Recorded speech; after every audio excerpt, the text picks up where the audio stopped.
যে রক্তদান শিবিরের আয়োজন করা হয়েছে এবং এই উপস্থিত হয়ে আমি আল্লাহ রাব্বুল আলামিনের শুকরিয়া আদায় করছি।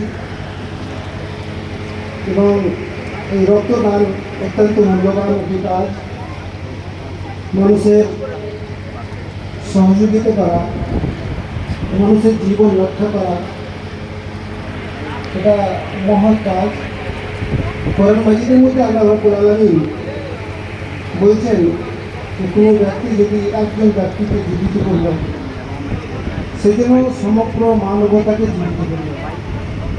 আমরা চেষ্টা করব এই রক্তদান শিবিরে রক্ত দেওয়া। যদি আমাদের এই রক্তের মাধ্যমে কোনো একজন ব্যক্তি জীবন রক্ষা হয়, তাহলে আমরা একটি বৃহত্তম কাজ করতে সক্ষম হলাম এবং এর জন্য আমরা ইহকাল এবং পরকাল উভয় জগতেই আমরা এর প্রতিদান পাবো, এটা আশা রাখি।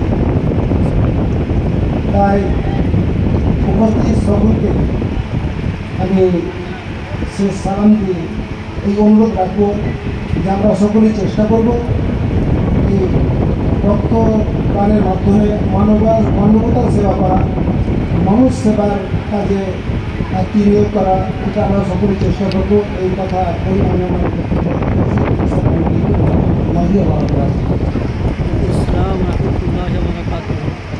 অসংখ্য ধন্যবাদ।